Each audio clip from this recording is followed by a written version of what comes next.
is out. You guys might have just all seen me get up in my chair because I'm getting super excited. We're going into predictions. Oh, yeah. We're going to go through every position and top 5 players from here on out. We're basically talking about value. So we're not talking about anything from the past. We are predicting who will be the top 5 point getters from here on out. Yeah. Brandon, you take quarterback. Yeah, so just quickly explain this. I'm going to take quarterbacks. He's going to take running backs. I'm going to take receivers. He's going to take tight ends. Yeah. Start some quarterbacks. My number 1 quarterback for the rest of the season, Josh Allen. I think there have been a couple scary weeks, but overall, he's been, for the most part, great all year. I have full belief in him. That Bills offense is pretty good. I think that there's a few question marks there, but we don't need to talk about that. Next guy, Mahomes. He's somehow been quote-unquote bad this year. Still somehow fantasy wide receiver or fantasy quarterback 1. That's huge. My third guy, Lamar Jackson. You need those rushing yards are huge for him. And like you said, Hollywood Brown, on any given week, you get like 2 touchdowns. Like, Lamar is a lock to throw multiple touchdowns per game with his options, even though they're seen as somewhat subpar. Next guy, the GOAT himself, Tom Brady. I don't think much more needs to be explained. It's the Bucs offense. My 5th guy, Jalen Hurts. He's been great all year, and somehow it's like forgotten, which is crazy. Well, And I think he's top 5 for sure for the rest of the year. What happened to you being so high on Herbie? I traded for him, but he had a bad week this week, so I'm not just going to throw him into this conversation. Yeah, because I know we had the Hurts-Herbie debate before. Yeah. I love Jalen Hurts. I personally think there's a top 4 tier of guys. It's Allen, Mahomes, Lamar, and Hurts. Yeah. I don't want to rank that. I will say Hurts would be my 4 just because he has For fantasy. No, obviously, quite obviously. But I would say he's my 4 just because we haven't seen him perform in the past. But he has been the second most highest scoring fantasy quarterback. Which is ridiculous. Yeah, I can't rank Allen, Lamar, and Mahomes. I simply can't. I went with Allen, Lamar, then Mahomes, just because Mahomes' inconsistency. But honestly, if I have to make a prediction, I'm going to bet on Mahomes every time, even considering how he's played. My 5, after saying that Herbie thing, is still Brady. He's the GOAT. Can't go against him. Absolutely. Let me get to RBs. My number 1 guy's a guy who Brandon's not on his list, written down at least. No. I know he's probably going to edit that. Christian McCaffrey. He's the best running back in football. It's that simple. Cam Newton, Sam Darnold, PJ Walker, whoever's out there, he's the number 1 guy. I've talked about how I have a tier of the top guys, and the tier has been Jonathan Taylor, Kamara, Zeke, and Najee, and Swift. The guy I'm going to put at 6 is Swift. I hate it. I trade for him. He is on my team. So in order, my 2 is Taylor. He's been the best guy. He's averaged the most points this year outside of Derrick Henry, who's on IR. Love him going forward. Beginning of the year, he was my hot take to finish as a top 3 guy. I'm sticking with that. Kamara's my 3. He is injured. I don't know if I love him at 3, but before this week, he was looked at as the number 1 running back in football. 4, Zeke ride or die. I've been a Zeke ride or die all year. He had a big week last week. And with the Cowboys, teams have to pick their poison, the passing game or the running game. Teams are going to start picking the running game more. They're going to let them run the ball down the field as opposed to going to CD all day. And my 5's got to be Najee, the rookie. I put him over Swift. I'm not sure why. I think it's really a top 6. But I love what Najee's done this year. He gets tons of carries, and I think he's only going to improve, especially if the Steelers trying to make this playoff chase. Mm-hmm. So you pointed out I don't have CMC. I made a slight revision to that just because Jonathan Taylor's my 1. He's just been great all year, and he has some weak competition in his schedule with teams like Jacksonville and Houston. Next, I have CMC. Like you said, just best running back in football. Not much more needs to be asked. The next guy's a guy I traded away, and I'm not too disappointed about it. It was involved in a blockbuster trade. If you want information on that, I can give it. Eckler, he's just great. He's PPR. He's probably the best. Yeah, I didn't put Eckler there. I put him as my clear 7. I really am a big Eckler guy. I had him last year. The only thing is that the Chargers' offense is atrocious. That's true. They have lost, I think, 4 of their last 5 or 3 of their last 4, and I cannot trust them. I left Herbie off too for that reason. I love Eckler, but in the last 4 weeks, he hasn't been great. He's also injury prone. That's why I left him off. And my next 2, so my 4 and 5 are basically a tie, which gives me an honorable mention. Najee and Swift. I've seen this all over social media. No Zeke? TikTok. Not Zeke. I don't believe in Zeke as much as you do, but I think that's fair. You have him in fantasy. You have the right to do so. Najee and Swift are genuinely 2 of the most talented young backs in the league. I think Jonathan Taylor's right there with above them, but those 3 are in a cluster of just absolute talent. And my 6th honorable mention is Kamara. I just traded for him. So happy about that. But I feel like his floor is slightly lower than the rest of them, other than maybe Swift. Zeke is going to prove you wrong and finish the top 6 back. Here's the thing with Zeke is that he's not necessarily a boom-bust guy, but he is consistent. He is playing the Chiefs this week. He does have Washington coming up twice without Chase Young, probably without Montez Sweat and the Giants. Love Zeke going forward. Talk to me about some receivers. Yeah, receivers. My 1, Cooper Kupp. He's been the best. No. Listen.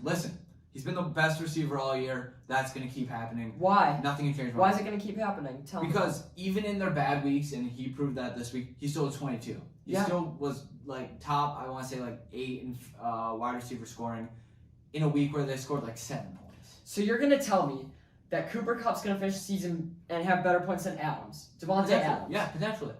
I will bet you on that. Then Adams is my number 2. Adams is my number 2. Then I have Debo. He's been great all year. I don't think that. Debo over Tyreek Hill. Tyreek Hill is my 4. I still think that's kind of boom bust inconsistent.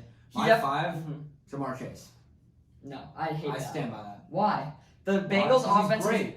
The Bengals offense has deteriorated every week. He's progressed. Still been consistent. No, he hasn't. Other than the 1 week. The last 2 weeks he scored 8.9, 13.1. Yeah, and the 8.9 he's been consistently. And 4 weeks ago he had 13.7. The last 4 weeks he's only scored north of 13 once. He is their number 1 receiver by far. So? And he gets. Allen Robinson's the Bears' number 1 receiver. Yeah, but it's a different situation. Why? The Bengals are winning games. They have a good No, offense. they're not. They haven't been winning games. And they have a good offense. I stand by that. The Bengals in their last 4 games have not looked good. Everyone on the offense is getting ahead of them, and they also have a tough schedule. Yeah. I cannot put. There's no way Jamar Chase finishes up there. He got the booms or bust. The Bengals offense has slowly been deteriorating. Even though I love him, who isn't? I still like him going forward. Yes, he is. Not deteriorating. How's he not? He had 8. You cited 2 bad weeks. He had 8 last week. I'm talking about the last 4 weeks. The offense deteriorated. Out before that, they were playing amazing, but they lost to the Jets 2 weeks ago, and they got smoked by Cleveland last week. That was 2 weeks ago. They were on bye. What about? Okay, same thing. The last 2 games. My number 1 guy is going to be Devontae Adams. I think he's the best receiver in football. It's that simple. Tyreek Hill, I think, is going to have more booms than busts going forward. Okay. And I think with Tyreek Hill scoring 40 and then 12 is better than your average Cooper Kupp getting 18. Not necessarily Kupp, but that's just a placeholder. That's an example. That's why I put Hill too. He might even be my 1. My number 3 is a guy you left off your list. I do not know why. It's Stephon Diggs. I do not love. He's had 1 huge week.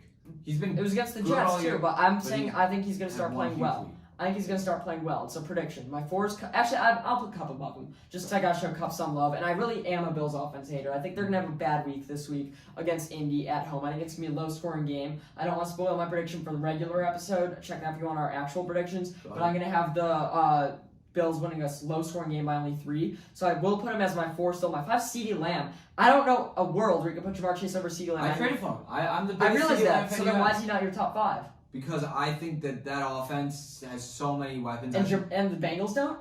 I think Jamar Chase, hear me out, the difference between Jamar Chase and T. Higgins is significantly more than the difference between CeeDee Lamb and Amari Cooper. Yeah, but the Cowboys' offense is much better.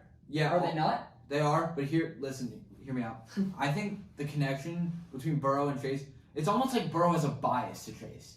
Like, T. Higgins, ever since Chase has, like, really popped off, T. Higgins went from, like, an arguable top 24 to, like, just, like, an afterthought. In addition to that, though, the Bengals have some AFC North opponents. If you're going to talk about Chase, actually, you got okay, well, the Cowboys still have KC, Washington twice, as I said, and the Giants. And I know I said they're going to kill them with the running the ball, but their offense is just better, and I don't know how I could choose Jamar Chase. In addition to that, the Bengals have looked worse and worse every week the past 4 weeks. But CeeDee Lamb's lows have been lower than Jamar Chase's lows. Yeah, but those were all a while. I mean, 2 weeks ago he played poorly against Denver. I think that was an outlier week. If you multiple of them, though. If the Bengals make the playoffs, sure. But I think my prediction is that the Bengals are going to start losing a lot of games. And I think what goes hand in hand, that's Jamar Chase. We can obviously go back I'll agree to disagree on this one, because this I generally think is a fair one. Okay, let's go back to it in a few weeks. I still don't want to bet against Jamar Chase. He will have some of those booms. I just don't think he's going to finish as a top 5 receiver, and I actually see no world where that happens. I want CD to prove me wrong here. Okay. I really do. Let's move to tight ends. My number 1, Kelsey blowout. Yeah. I talked about the top 5. Here's the order. My 2 is going to be Mark Andrews. You know, he's been really consistent. My 2 as well. I feel like I have to go with him just because, especially that performance last week. He's getting the touchdowns. 3's got to be Kittle. I'm a Waller hater. That's why he's my 4. I think he's going to go downhill this year, as he has been. And Kittle's looked great. If he can stay healthy, he's the 3 with Kittle 4. I already talked, with Waller the 4. I talked a ton about Hunter Henry already. He's 5, right? He's my 5. That could go really anyway. I'm just going with Hunter Henry. He's not going to be boom guy, but I think the Patriots offense is starting to improve. I've really hated on the Patriots offense all year. I gotta stop doing that. I don't love Mac Jones, but I did say they're gonna make the playoffs last week with a 9-8 record. I'm starting to think that might be more 10-7, and I feel like every week I'm inching more and more. Really good. They've been good. The fact that they tore up that Browns defense really impressed me. And as the week got closer and closer, I was thinking the Patriots were gonna win. I was pretty sure they were gonna win. I took in my pick 5. I did not think they were gonna win by 38. Yeah, that shocked me. That's why Hunter Henry's back. That was a crazy game. Mine is very, very similar. I feel like we always kind of agree on tight ends, though. Kelsey 1, Andrews 2, Kittle 3. My difference, I have Pitts at 4. I think especially Over with, Waller? here, listen. I thought it was a hot take putting Waller as 4. Putting him behind Pitts is crazy. Wait, okay. I'm putting him behind Pitts because Waller hasn't been great all year. He's had a couple good weeks. And I Pitts think has? Pitts has been pretty good all year. Pitts has gotten consistently better, except for maybe a few outliers. Now there's legitimately no one left in that offense other than Kyle Pitts. Cordarrelle's out for who knows how long. Yeah, exactly. Pitts They'll be is- able to triple team him. They're not What going to about triple team Olamide him. Zacchaeus? They're not good. He hasn't been doing much, Spencer. What about Russell Gage? 0 points for you this week. Russell Gage. 0 I still points for won. Spencer this week. I'm 8-2, first place in the league. So Yeah. wait, when you could beat me, you could. When I have talk. 100 more points for than you. That's all When I'm you asking. could beat me, 100 more points for get than 8 wins. I'll Waller. let him talk. I'll Waller. see you in the playoffs. Waller has sat out a week and still right there with Pitts for scoring. I don't know how you can put Pitts above him, but I do like Pitts as a 5. I just can't imagine putting him above Waller.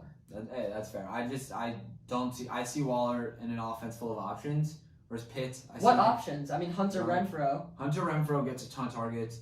Brian Edwards has been getting. I mean it. He's been getting some of those slant. He has routes not that been getting Waller more was targets paying than for. Olamide Zacchaeus.